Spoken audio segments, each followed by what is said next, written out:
Deuxième point, tableau de proportionnalité, exemple d'application.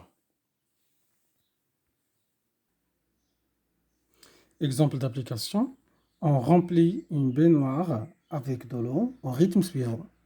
On a de grandeur x, y, x représente le temps, y représente la quantité d'eau en litres.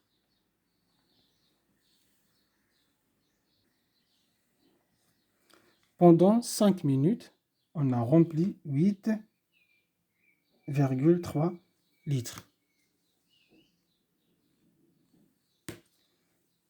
Après 10 minutes, on a rempli 16,6 litres. Et après 15 minutes,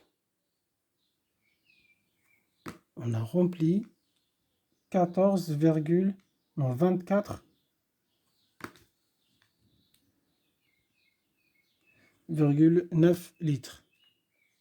Et ainsi de suite. Et voilà le tableau complet. Alors, de 5 minutes jusqu'à 20 minutes, on a rempli presque 33,2 litres. La question qui se pose, est-ce que ce tableau s'agit-il d'un tableau de proportionnalité? Pour répondre à cette question, ou pour vérifier s'il s'agit d'un tableau de proportionnalité, il suffit de calculer le quotient, comme on a dit tout à l'heure, y sur x, c'est-à-dire 8,3 sur 5, 16,6 sur 10, 24,9 sur 15, 33,2 sur 20. Et si tous les quotients sont égaux, on va dire qu'il s'agit d'un tableau de proportionnalité.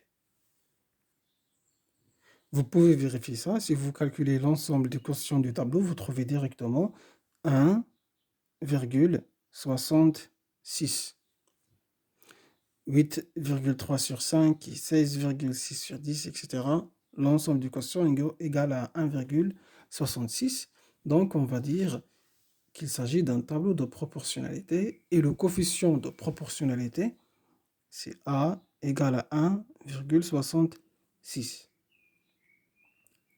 Autrement dit, on passe de la première ligne à la deuxième ligne en multipliant toujours par 1,66.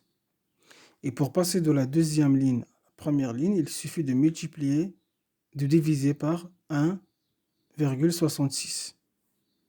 C'est-à-dire l'inverse. On peut écrire cette relation de proportionnalité de la manière suivante. Y égale toujours le coefficient de proportionnalité 1,66 multiplié par x.